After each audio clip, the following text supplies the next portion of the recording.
Hi guys, welcome to the Soul on Fire show. I am so excited because today is Wednesday, and on Wednesdays we get to teach.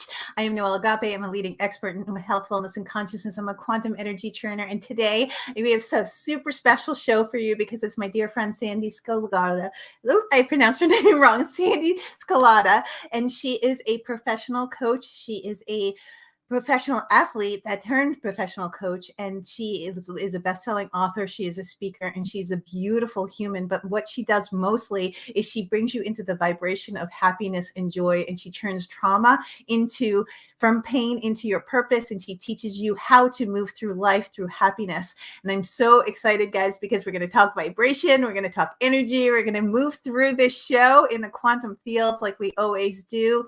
Thank you for being here on the live. Thank you for those on the replay. I'm going to bring her right on because normally I do a segment, guys, but I want as much time with her as possible because she's one of the most beautiful humans I know. She's just pure sunshine. She was a professional athlete, a figure skater, and she actually won a gold medal and then became a national figure skating coach. And so she's got such a huge background for you guys. So sit down, grab a cup of coffee, and join us for the next hour because we're going to talk about the vibration of happiness. Hi, Sandee. How are you? I'm doing great, especially after that intro. Thank you. Thank you. I'm so excited to have you here. Oh my gosh, I just love you. You know, I mean, you and I connected. We're in a lot of groups together, and we've connected so many times. But in New York, we really connected, and I know. I really learned who you were, and you truly do embody the vibration of happiness. Like you just bring joy to everyone that you touch, and it's so beautiful. So maybe just tell our audience a little very quickly. I kind of bouched your last name, I'm sorry about that, but tell our audience what you do and like your journey of coming from through the pain into bringing happiness out to the world and truly understanding the vibration of happiness. So when I was 12 years old, my brother died very tragically. He was 19. And that kind of set the tone for the next 10 years of my life. And I had so much pain and grief, not only for myself, but witnessing my mother especially. And it wasn't until my son was born that I kind of had an inkling of what it must have been like to lose a child. So while I never held that against her, it really shaped who I was. And I ended up abusing drugs. So from that, I got into therapy. I learned that I had PTSD, and I did 12-step programs and just became this self-help junkie. And I just realized that, life is so short, especially when you lose somebody at a very young age. You realize how precious our time is here on this earth.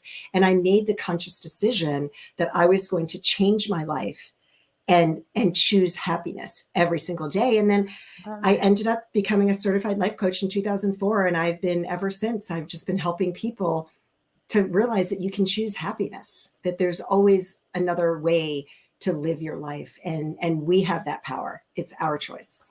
I love that so much. And I do say that all the time, that life is a choice. You get to choose where you are or where you want to be. And the vibration of, anything in fear or anger, hurt or lower vibrations, those are actually old patterns that are running in your neural net pathways, right? So you are a professional athlete and then moved into being a coach of a professional athlete, right? So let's talk about that arena and having like the pressures of life in that arena and what that looked like. Yeah, it was a lot because when I started coaching, I did not have any expectations as to what level I would become. I just thought I was going to be teaching little boys and girls how to skate. And what ended up happening in 1994, when Tanya Harding tried to take out her rival, Nancy Kerrigan. Yeah. Unfortunate as that was, I had 50 little girls and boys that wanted to be a figure skater. So I started coaching, and I had this one athlete who had faith in my abilities. But here's the thing. I didn't realize what a negative world it was. I had no idea because that was not my experience growing up. But because I didn't have a lot of, world titles, I wasn't in the Olympics, I wasn't at US Nationals, I didn't have those titles under my belt, the other coaches looked down on me and they would ridicule me. They would talk about me behind my back, and they would try to steal my students. But I had this one student who I took to US Nationals. I watched him win his first gold medal at an international competition. And he was like my little boy, because I had taught him for so many years. And it was just incredible. After that experience, I ended up walking away from the sport because I just gave in to all the bitterness and negativity. And it was just an unhealthy situation. And I couldn't stick with it any longer. So I walked away. It was shortly after my son was born. He was born in the year 2000. And I haven't looked back. Today, I am now a mindset coach for about 20 teams that are some of the top ice dancing teams in the United States and around the world. Wow. I'm fortunate enough, I've got a training facility nearby, and I'm the mindset coach for all of these young ice dancers. And so I'm still back in this figure skating world, just doing what I love to do. Because these kids, they're all kids. Some of them are in their early 20s, but they need this more than ever, because we don't want it to get to the point where it got to with Simone Biles or Naomi Osaka. I'm a huge tennis fan. Naomi Osaka had to pull out of Wimbledon a year or two ago.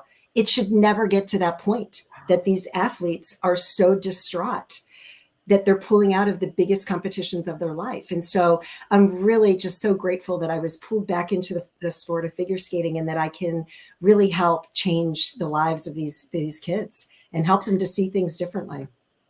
I think that is so amazing. And that it's so dear to my heart. I'm actually running an entire campaign with the Jed Camp Foundation and Influence in Me TV about that exact thing, about teen mental health awareness and suicide prevention, especially among athletes, because it is so prevalent, right? And so let's talk about what mindset looks like in that space of the professional athlete space, and how it's different from moving people that are at such a high pressure at such a young age to a space of understanding their emotional body and their emotional intelligence.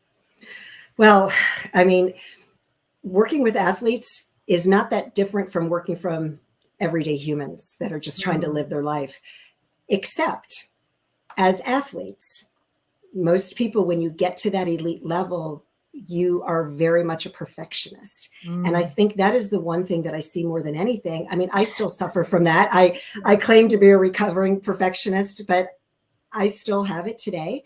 And it's okay to a point, as long as it doesn't disrupt your mindset. It's okay to strive for greatness, but there's a difference. So a lot of these young athletes become so hard on themselves because they've got their craft, whatever it is they're doing, and they have a hard time leaving the day behind when they step out on it. So, for example, one of the skaters that I'm working with, she has MS, and she's actually an adults figure skater, ice dancer, but she's still at a very elite level. And I'm working with her specifically. When you step out on the ice every single day, you have to imagine it's that important moment, because you can't wait until that important moment, that competition or that test session, to get into that mindset. You have to do it every single time. You have to sit, almost like meditate, say those affirmations and tell yourself, I am this, or, say whatever affirmations make sense to the athlete, because you don't want to wait until the day that it matters to get into that frame of mind. You have to do it every single time you get out to practice. So I think that's the biggest thing, because especially today, these kids, can you imagine growing up in today's world with the social media? I have two teenagers. Okay. That are athletes and probably going D1, and it's crazy. I mean, it's so competitive, and they're in AP classes and trying to get academics in order, and there is so much pressure. And thankfully, they have two beautiful parents that are supportive. But I can't imagine the journey and the emotional stress of your body, and the physical stress of what it entails. I mean, it's so different than when we were athletes. It really is so different. So let's talk about you said something about momentum, and this is really important, is you have to do this every single day. And so on this show, we talk about vibration and the quantum. And so let's talk about how mindset is truly the key into creating your reality, and that we actually do create our reality, and how we get, our brain is malleable, and we choose happiness, or we choose fear, or we choose whatever it is. And let's talk about truly understanding how to program the mind because it's such a powerful tool, but most don't know that we get to use it as a tool. Exactly. And we don't. I mean, our minds is like a computer when you look at it that way. Yeah. So I always like to refer back to the map of consciousness, and you've got the different, I mean, you know what I'm talking about. Yeah. So, you know, you have a bad day. Okay. We were just talking kids. This happened to me the other day. My son is in spring break. He's 21 years old. He keeps losing his debit card. I'm like, how do you keep, like, literally, I just got one sent to him last week. He gets a new one and he's in Fort Lauderdale for 24 hours and he loses it again. Now, this is a problem, right? Yeah. Yeah. Because you need your debit card. So I'm like so filled with angst. And I calm myself down. I go to bed. I wake up the next morning and it's there again. And I'm like, I cannot start my day this way. Good. Yeah. Right? You can't, because I can't control him. I can only control the way I react to him. And so for me, like, my biggest tool to help me shift from that negativity into the positive is to just focus on gratitude. And I sat there and I just started naming off everything I have to be grateful for. And then I was like, oh my gosh, I'm on like number 15. Like, this never happens. Yeah. But that's the power that our children can have over us sometimes, you know? And I think as parents, like, that's probably the biggest thing in my life that I have to still work on. I'm human. I'm not perfect. Yeah. You know? Yeah. You still have situations that I have to sit there and I'm like, okay, number 20, what am I grateful for? And I'm still going, because sometimes it takes that much to really bring that vibration from here to back up there. Yeah, yeah. And I believe without question that gratitude is the highest vibration. And I have a journal right by my bed. Sometimes at 1 a.m, I wake up and I'm like, have some thoughts that crazy. And I've been doing this for 20 years and I have like 14 years of grad school in psychology and the brain and neural net pathways and NLP. And I still literally do what you do every day because it's human, and we still have things that happen. Like, I still have triggers. I mean, 2 days ago I had one of the biggest triggers of my life, and I've been dealing with it like over the last couple of days, and it's just it's the consistency of it, right? And so let's talk about gratitude and how it does really raise your vibration, and how it's such an important component to understanding that when you're in the space of gratitude, it's looking at, this is what I have and I'm so grateful for it, as opposed to, and it's the solution as opposed to the problem. Because when we're stuck in the problem, that's the loop, right? The loops that go in the neural net pathways. So you can't get to the solution when you're in the vibration of the problem. And so when it comes to mindset, how important is it to focus on the positivity and the solution and gratitude in a higher vibration? Because if you're stuck in the loop of the lower vibration, how do you get out of that? Well, so first thing is when you're feeling that angst or you have that trigger, you have to feel it. You've got to sit with that emotion. And let me give you an example. Going back to my son. So he's got anxiety and he was driving back to college. We live in Virginia. He goes to University of Louisville, 9-hour drive. And it was the last hour of his trip. It was dark. And he called me and he just needed to talk. But he had this issue with his friend group. And, of course, they kind of blow things out of proportion, but that's where he is at this point in his life. You have to respect it. I heard him. I let him go through it all. And then I was like, okay, let's breathe. Let's feel this. And he's driving and I'm walking him through some breathing exercises. He's breathing and he's calming down and I could hear his voice shifting. And then I just said, so let's focus on everything that you have to be grateful for. He's like, tell me, what do you have to be grateful for? He's like, oh, I'm so grateful. I have so many friends that get me. I'm so grateful. I've got a car that I can drive back to college. And it only took 3 things. And next thing you know, we are laughing and we're having this amazing conversation. And next thing you know, he's like, okay, I've got about 10 minutes left. I can hang up now, Mom. I'm good. I love that so much. That's amazing. And it really does. And I say this all the time, energy can't go, it never goes away. It just gets transmuted. And we get a choice in every single moment of how we show up in that vibration, right? And so, and I really believe that there is everything that comes up, whether it's fear, anxiety, anger, hurt, shame, guilt, whatever comes up, it is truly there to teach us, right? So that we have to live in the dark as much as we do in the light. And I love that you said you have to feel it, because if you push it down, what happens in the mindset world, if you're pushing things down, or you're avoidant or anxious, the personality types, there's avoidant, anxious, and secure. And if you're in one of those that are not secure, avoidant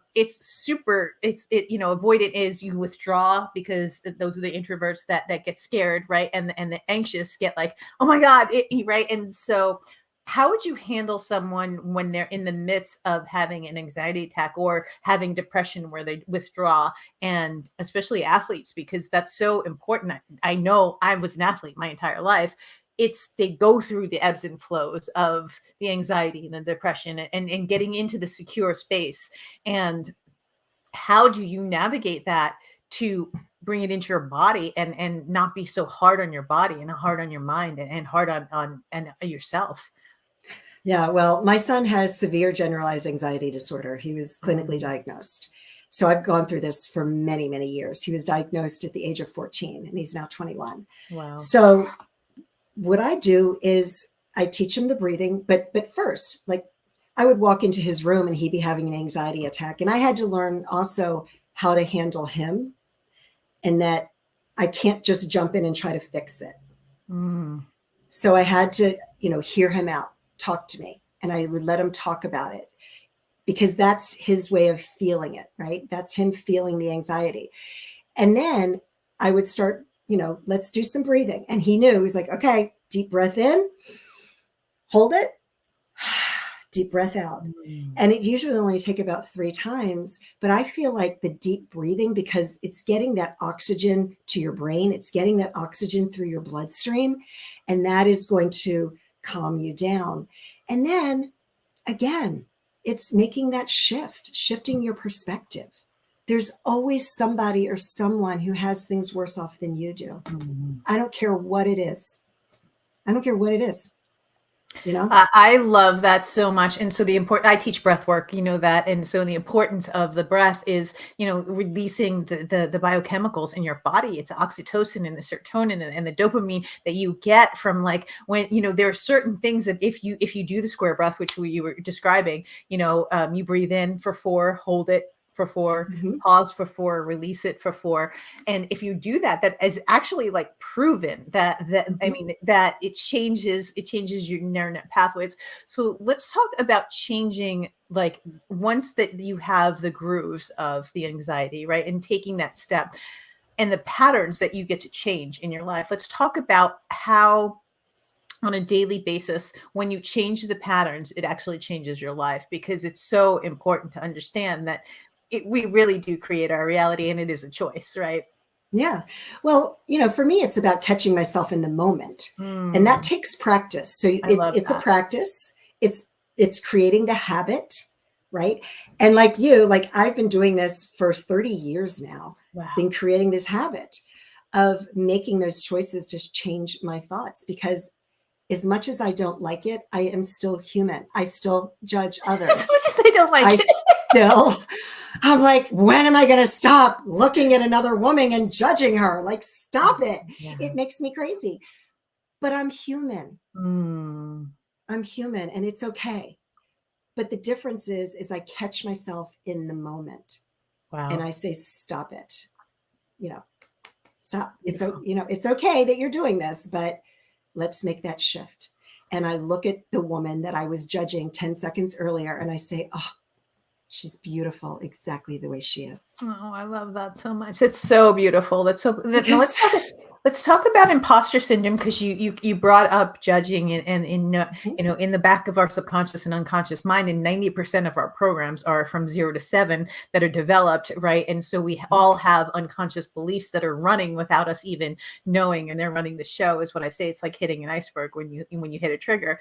So let's talk about imposter syndrome and how that's so important with mindset, because you know, in today's society, especially with athletes, it is comparison, right? And so your brain does three different things. It measures, oh, hey, I have, you know, I have 6 things to do today. I've only gotten 3 done. I'm not good enough, right? Or compares, oh my God, she's so much prettier than me. And compare. Or it compartmentalizes and says, oh, okay, I'm not safe right now. And so let's talk about that in the mindset realm, where imposter syndrome or judgment or things upon that is really truly just a reflection of what's going on with inside of us.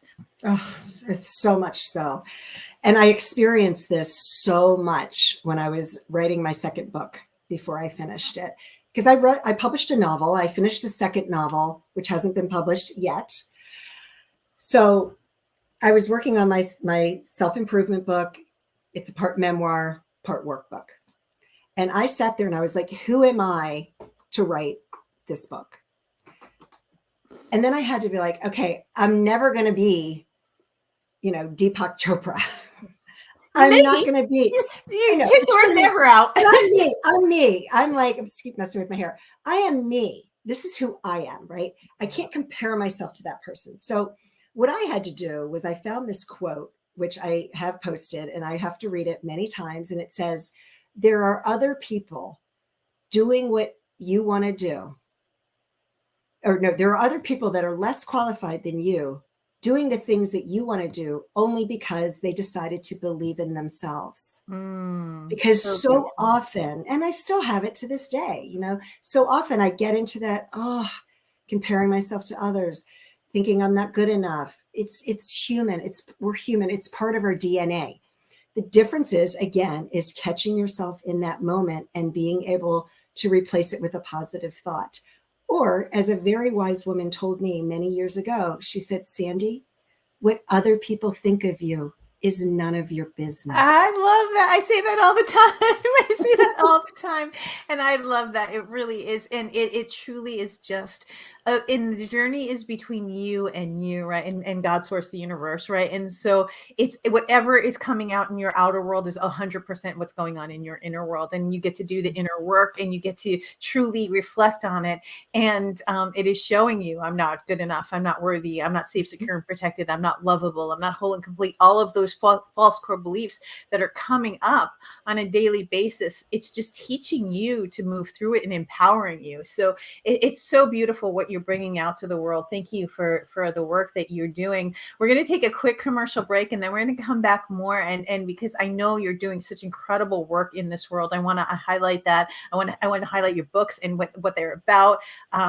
So we're going to take a quick break, guys. Stay tuned for more of the vibration of happiness and mindset and understanding how to really, truly create your reality through your mindset. We will be right back. Stay tuned.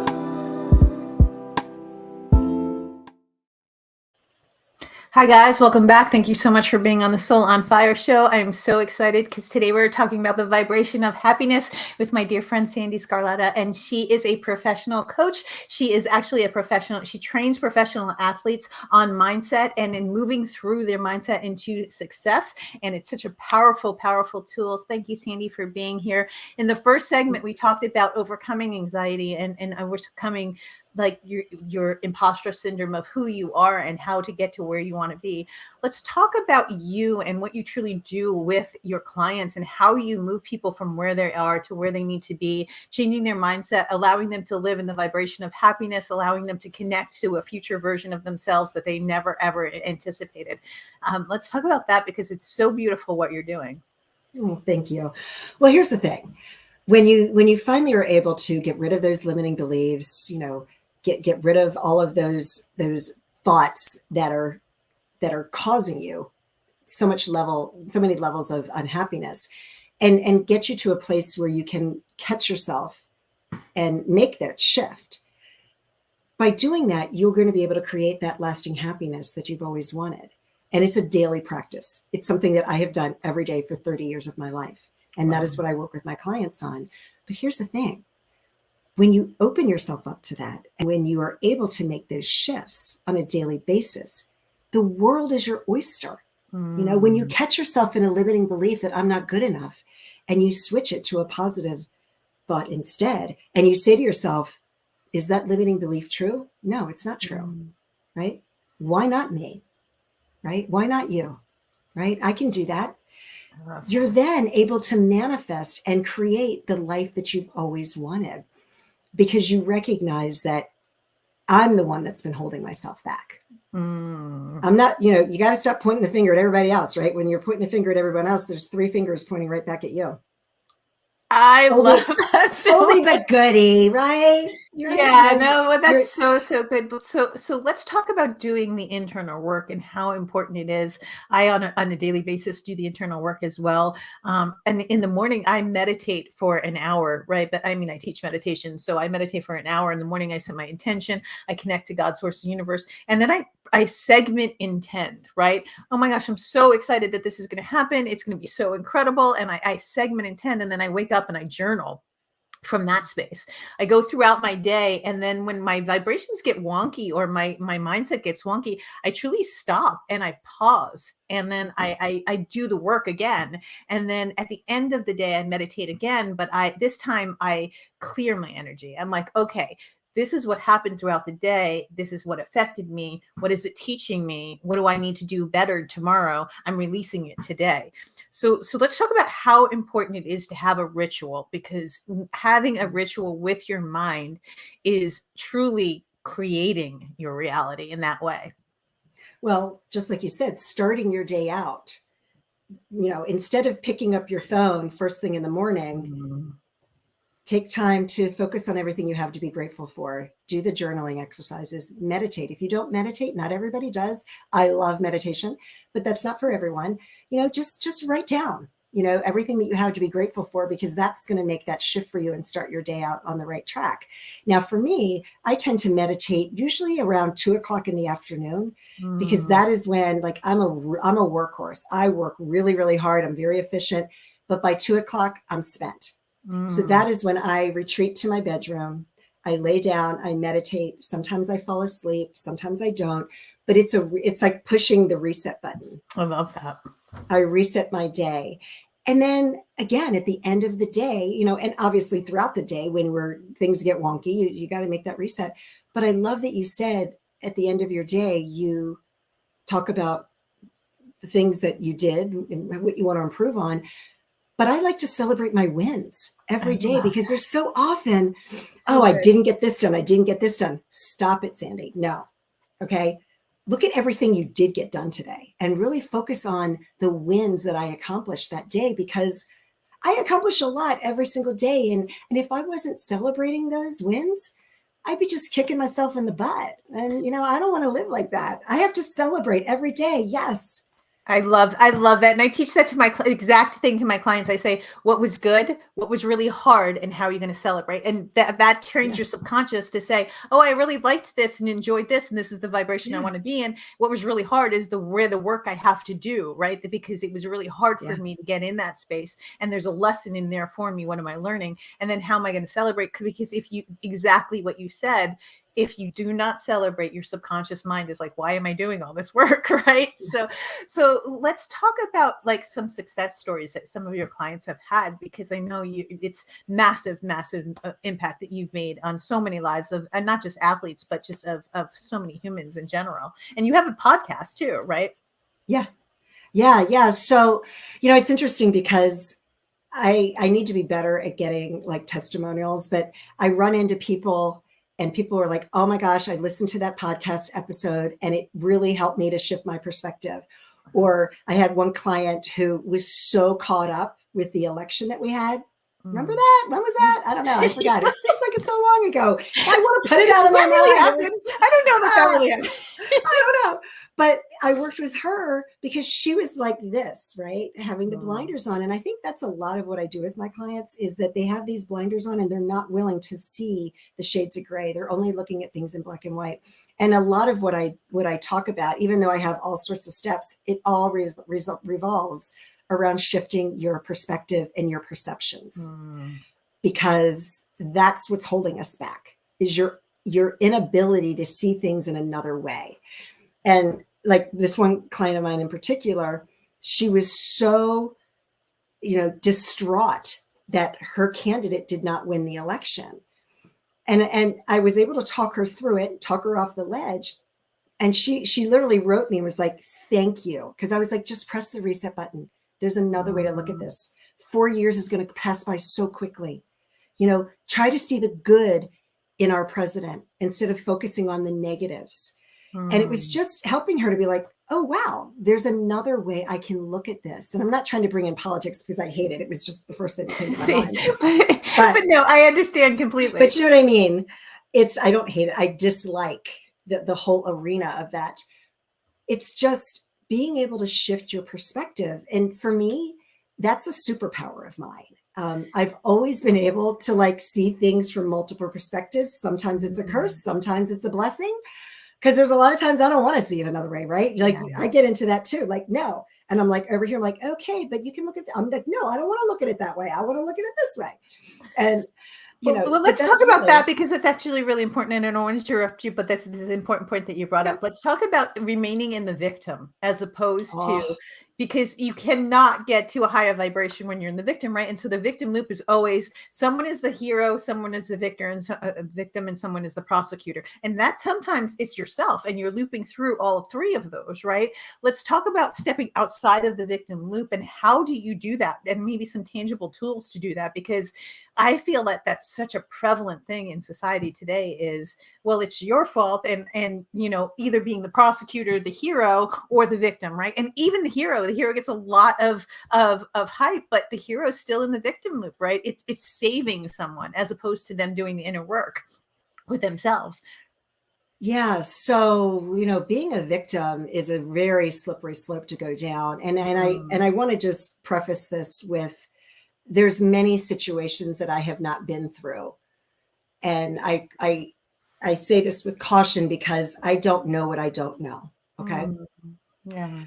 And however, having said that, it's about getting to a point when you recognize that this situation didn't happen to me. It happened for me. I love that. And that's going to require forgiveness, because if you're not forgiving the person that hurt you, you will always be a victim. It's not possible to get out of the victim mode without forgiving someone for what they did to you. I love that. It's not possible. You got to forgive yourself. And sometimes it's, something happened to you that may have been very horrible and you feel shame around it. So we have to forgive ourselves for feeling that shame. And then we need to, move on to acceptance. We can't change what happened. There's no changing it. It is what it is. We have no choice but to accept it. Wow. Right. And then we just have to trust that things are going to work out exactly as they're supposed to, because they always do. Now, again, this is something that, especially when it comes to forgiving, okay, because I've had some really, really big stuff. Me too. Yeah. That I had to forgive, like my stepfather, my ex-husband, all of them are men. Why is that? They're all men. And yet I still married another one. No. Anyway, no, my husband's an amazing man. But when it comes to forgiving, there's times when you have to do it every minute of every hour of every day. And you have to keep doing that. It can take months. It could take years. It's okay. Depending on the severity of it. You have to just keep working on that every single day until you're finally able to be free. I have a saying that was in one of my books, the novel that I wrote. The whole theme of it is forgive for peace. I had it on my license plate for years. It was forgive for peace. So I had the Wow. numbers on there. I had that on my license plate.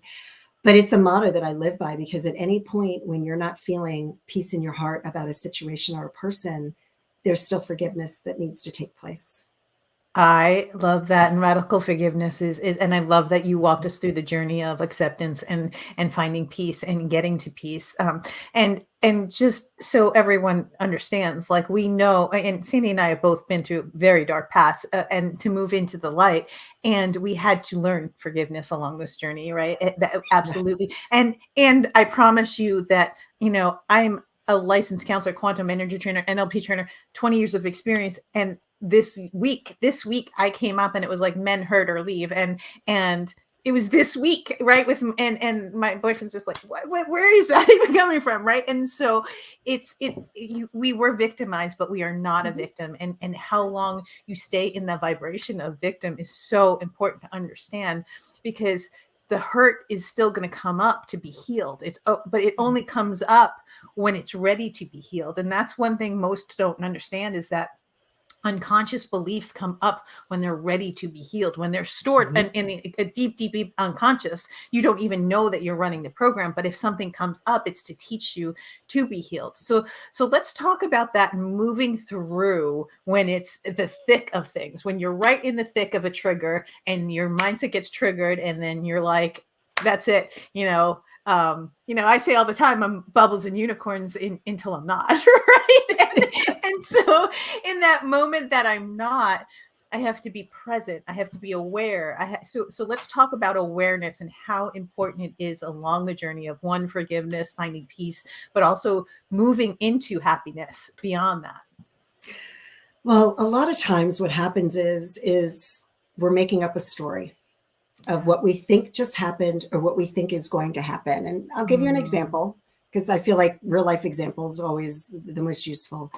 So my ex-husband hit a motorcycle and killed 2 people and was in prison for 7 years. He was a very high-powered lawyer. We were very well off. I divorced him before the accident, thank God. But it left me in financial straits, because I had a 14-year-old at the time. I had to go back to work, into the workforce. I made no money. It was very, very, very, very challenging. So fast forward, thank God, he has served his time. He paid his dues to society. He is out of prison, and he got out in December. So we're still struggling with some of these financial things, because I carried the burden for 7 years. Wow. And I don't make I make good money, but I don't have a money tree. Right. And kids are very expensive. And my son's in college. I bought him a car, brand new car. I was able to provide for him in a very, very great way. And now he's changing the tune on me. And it's like, because at first he was like, I will pay for everything for him when I get out, because he has some money stuck away. Now all of a sudden he's like, no, we're going to split everything.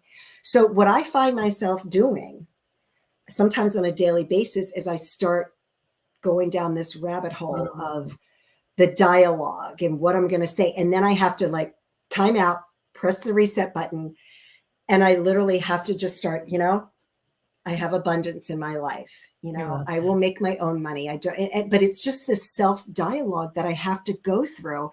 And it's been, since December, and here we are in March, that I've been dealing with this, because, money's a sore subject for a lot of people. And it's been really difficult for me. And I have to, I'm human. I have to be honest. It's been really, really difficult for me to not go down that slippery slope. And I may allow myself to spend a minute on it. And then I'm like, stop it. I am not wasting another second of my life focusing on what I do not know is going to happen. Right. I don't know what's going to happen. I love that so much. And what else, what I did also of something very similar to you is I wrote in my notes on my phone a letter to someone that I was feeling, and I was so angry and I was so triggered. And if I sent that letter, I would not have a relationship right now. Right. And so I wrote it in my notes. I'm not kidding you. And then I read it 4 times, and I felt it. And I was so angry, and I processed it. And then I was just like, that's it. That's the energy. I'm done with that energy. And then I deleted it. Right. Yeah. And then 2 seconds later, like something happened. As soon as I did that and I deleted it, 2 seconds later happened where it was like, you know, I do numerology, and it was like 222 and 222 came up, and I was just like, okay, God, I'm listening. Right. And so it was like step after step after step that positive things were happening because I got the negative emotions out. But Right. had I sent that letter, I think I probably would never be spoken to again. Right. So managing, let's talk about managing your energy and managing your emotions, because it's so important to understand that triggers happen, right? And we're professionals. We do this for a living, and triggers happen to us. And so let's give some key, like raw takeaways, like tangible things people can do in the moment when they're triggered, or in the moment where they're just like fired up and they know that it's not going to serve anybody to be in that space, right? I always say, take a step back and breathe, because if you make a decision that is permanent from where you are in a trigger, that trigger is going to cause some havoc in your life. So maybe some tangible things that people can do. What you just said is something that I do all the time. I sit down and I usually, because I don't like to be on my phone, I'll sit down at my computer and I'll type out an email or I'll type out a letter, and I get all of those emotions out. It is for people that can write. That's very, very powerful, because you're escaping it. You're getting it off of your chest. You just don't send it. That's the difference, because all that's doing is creating more drama. The key here is that, okay, somebody wronged you, and our ego and our, we immediately go to, we want revenge. We want to get them back. We want to tell them off, right? That's where we go. But that doesn't serve anybody, especially not us. It does not serve us. So you have to find a way to release that. So maybe it's, if you're a talker, do a voice recording, or just call a girlfriend, call somebody and say, can I just like vent for a minute? Get it off of your chest. You have to release it. You just don't do it to the person. So either verbalize it or write it out. But I just feel like that is one of the most powerful ways, because you're actually releasing it. And I always feel better. And then I'm like, oh, thank God I didn't send that email. I realized that too. I was like, oh my gosh, if I said that, the person would never talk to me again, like ever talk to me again. And so it's this understanding that, the power is in the pause, right? The power is, and pausing is, you don't have to pause when you're triggered. You just have to figure out something, go for a run, like do something to get that energy out of your body and move the energy out, and then process it and move it out until it's done, right? And if you need to do that process 5 times or 10 times until it's done, then do that, right? Well, because many times, let me just add real quickly, many times the way we perceived the situation is not true. We're making it up. Yeah. And you're better off just letting it go and forgiving the other person, because they don't care. They're not thinking about you. They could care less about you. You move on to something else. Do their own thing. It's so true. So often it's not about us. And meanwhile, in the trigger, we're so our ego is so hurt, and they're all like, "What? I was having lunch. What are you talking about? What are you talking about?" It's not about us. We make it about us, and it's not. It's not about you. That's so amazing. Well, we're going to take another quick break, and then I want to hear what you're working on. And I know that you have a book, that you have a couple books and everything. So we're going to take another quick break, and then maybe some key takeaways for people that truly need it. We'll be right back, guys. Stay tuned.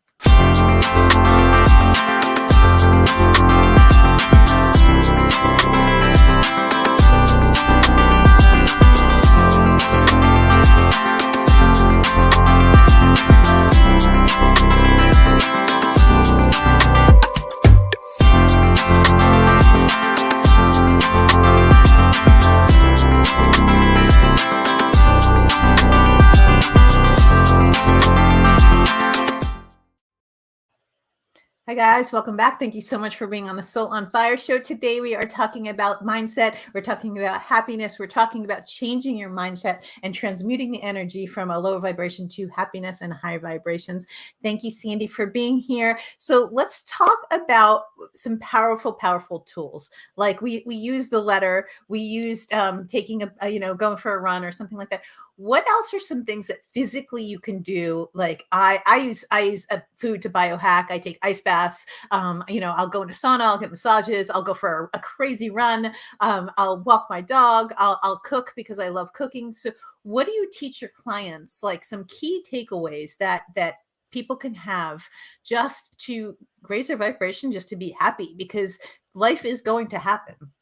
Yeah, life is definitely going to happen. I mean, really, there's so many steps. Taking care of yourself, though, that is so important. Just as you were saying, taking a hot bath, like do something for yourself that you don't normally do.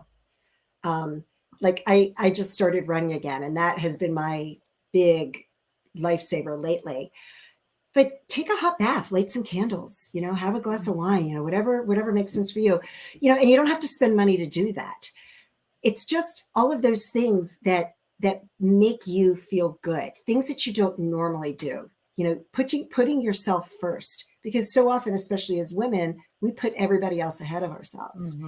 But really, it's that in the moment, catching yourself.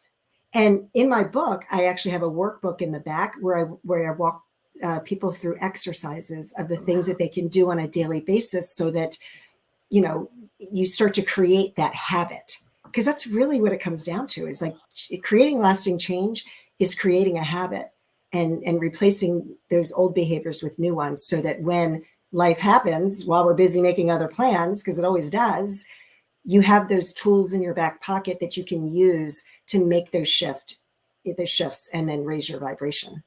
I love that. And down below is your website. We're gonna definitely post that in the links as well. That can they get their book on your website? Is that? Yes. And so yes. you offer coaching programs too. What do your coaching programs look like? So I have a mental toughness for athletes. My book is called Happiness Solved.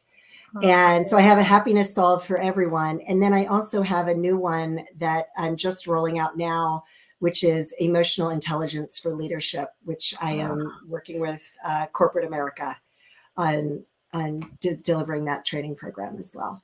Wow, that's amazing, and that's so needed. I love that. So let's talk about emotional intelligence and spiritual maturity. I use these two terms all the time because it's really important to understand that there's a difference between knowing emotional intelligence and then being spiritual mature, right? You can have a great wealth of emotional intelligence, of mindset, because it's such key words nowadays, right? But spiritual maturity is understanding and making conscious choices from the space of emotional intelligence, right? As just a choice, a daily choice of, okay, I'm going to eat a little bit healthy today. I'm going to exercise today. I'm going to make a conscious choice.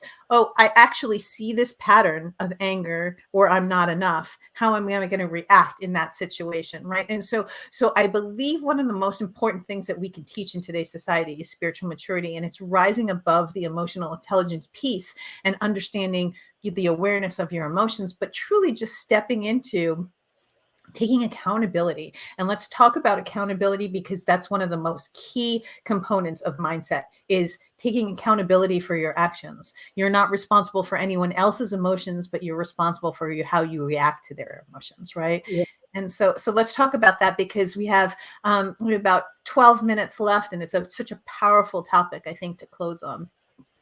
Yeah, it surely is. And I hadn't really thought about putting those two together. I guess because of my line of work, I don't bring up spirituality a whole lot, because I just try to keep everything very secular. Yeah. Because sometimes people, they don't know where you're going with it. They don't know, you're going religion, you're going that, I'm spiritual, not religious. This audience knows spirituality. So yeah. Okay, good. You can talk all the good. spiritual you want. We go into the quantum fields. So. Awesome. Okay, well, that's perfect, because like for me, I'm highly, highly spiritual, and I live and breathe by my spirituality. Me too. And I have angel guides and people that I talk to on a regular basis.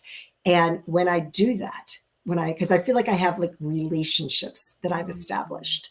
And when I focus on that, it's just this this sensation I get throughout my entire being that I know what the next right thing is that I need to do. And so I guess it kind of comes down to that. You have a situation. What is the next right thing? What do I do next? How do I handle this situation? Pray about it. Absolutely. But there does take some work in the emotional intelligence, because it's also about how you're dealing with other people. Yeah. And how we treat other people, and how you look at others with more compassion and empathy. I love that. Yeah. I absolutely love that. And let's talk about accountability for your Yes. actions. I think compassion and accountability go hand in hand, right? It's taking a pause and maybe having empathy for somebody that's going through a situation and seeing things from a different perspective, because with mindset, it's so important to see things in a different perspective, but also see them in a different perspective too, right? And accountability for your part in that. Oh, absolutely. Because there's always two sides to every situation. And that was a really hard lesson for me, because I hate to hope that my ex-husband isn't watching this. It's always a delicate line, because he and I have such a great relationship, but he was not a very nice husband to me. Yeah. However, I had a part in that. And it was very hard for me to see that I too had a part in that, even though it was him that was causing me a lot of pain and grief. I still had a part in that situation. And I had to become accountable for, okay, well, I can't control the way he treats me. I can control the way I react to that situation. And I have choices that I can make. I love that. I love that so much. And one thing that is really important is understanding that you're not here to heal anyone. You're not here to fix anyone. You're not here to help anyone. What you're here to do is just find love and wisdom in the situation and grow from that situation. And the more that you do the inner work, the more that it'll actually change the situation through forgiveness and compassion and empathy. And that's how vibrations work. And I just love that so much. So tell us about your book, and if it's a workbook, and it is and it's a journal, and how amazing is that? I want that. So it's a part memoir, part self-improvement, part workbook. It's called Happiness Solved: Climbing 100 Steps. You can get it on Amazon, Barnes & Noble. Absolutely. You can go to my website, sandeesgarlata.com, and order it there. If you're in the United States, I can send it to you, and I can sign it for you as well. Wow. I am also, it's not set up yet, but it will be in the next couple of days. I will have a download where you can download it for free, but my email is at the bottom. If you'd like a free digital version of the book, I can absolutely send you the digital version of the book itself. And what is the book like? What's the journey through the book look like? So it talks about my journey of my life. There's 4 different parts to it. But each journey that I've had, I've learned a different lesson, which is the steps to happiness. But I start out talking about, why are we unhappy? Because I think that that's important to look at before you can just choose happiness. Well, there's so many reasons why we're unhappy. We talked about comparing ourselves to others, but criticizing others, making other people wrong. There's all sorts of things that humans do that are just causing us to be unhappy. The biggest one is stress, and people not managing their stress. I talk about taking care of yourself, but then I go into my story, but then I go into forgiveness and acceptance and gratitude, and seeing the miracle in things that are around us, because there's miracles that are around us. And when we see miracles, it helps us to trust that things are going to work out, right? I love that. So in the back of the book, what a beautiful, I love all of those. I love all of those. So if you could biggest takeaway that you have for everybody right now, if you could say one thing that everybody has to do today and for the rest of their lives, what do they have to do? Focus on everything that you have to be grateful for. Amazing. All the time. And there's always people that have it worse off than I do. And if I can just real quick, on my podcast, I interviewed a quadriplegic. She's called the Quirky Quad. And I said to her, you must get to a point where you say, why me?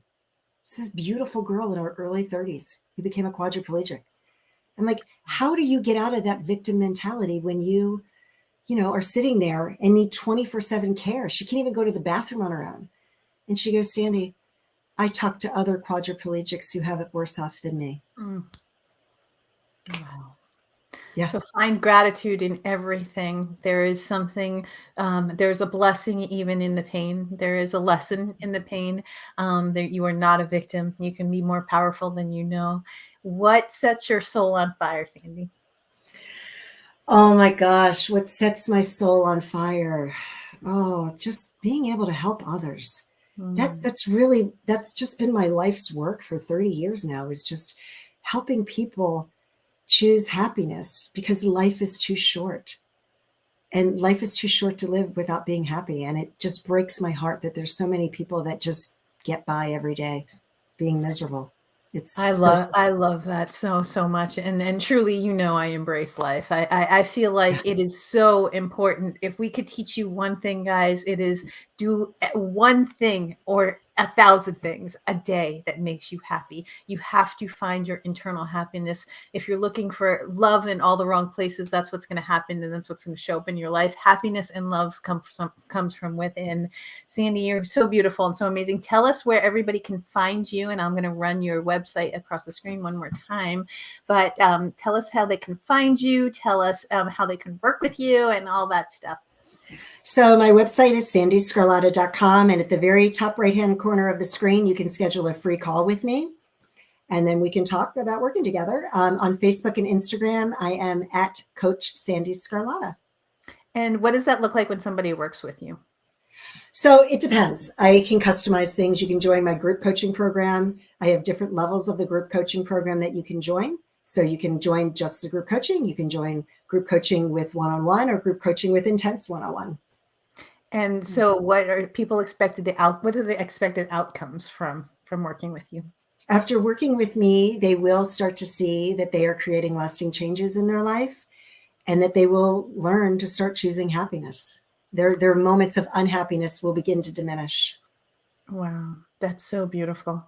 That is so beautiful. You are such a beautiful soul and such a beautiful light. And I am so grateful for our friendship. I'm so grateful the universe brought us together, and keep changing lives. You are doing such good work into this world. And if just one last thing, if you could tell our viewers one thing for the rest of their lives. I know we did this, but we have about 30 more seconds. So. I will say my favorite motto, which is forgive for peace. Oh, I love that. I love you so much. Thank you for being on here, and you're amazing. And I'm sure we have many things, or many projects we're going to get to do together. Thank you, Noelle. I love you. I love you too. Great to see you. Oh my gosh, guys, what a powerful show today. We talked about moving our vibration from lower vibration, changing our mindset, and understanding how powerful our mind is. Our mind is our computer and our bodies are a machine, and both of them can be programmed to live our best life. We are more powerful than we know. Every day we make a choice with our mind, our body, our soul, and our energy, and we get to change our lives. Every single day we can work in the mental body, the physical body, the emotional body, and the energetic body, and change our lives to change humanity. We truly can change our reality. We can change our mindset. We can change our eating habits. We can change our exercise habits. We can change our happiness. We can truly move into a higher vibration, and with all of the power that is within us. It is your responsibility to take accountability for your life. It is your responsibility to be in charge of your emotions and your energy. It is your responsibility to be in charge of your mindset. But even more so, guys, it is your responsibility to bring your gifts out to the world as the greatest version of you. And you are doing a disservice if you are not doing the work on a daily basis. If you need support, please go to Sandee's website. I will drop the links again. You can go to noelleagape.com. There's tons of free activations. There's no excuse in today's society why you're not getting help. If you need help, reach out. You have people that love you. You are so much more powerful than you will ever know. Your life is yours to choose. Your destiny awaits. I love you guys so much, and I will see you in the next video.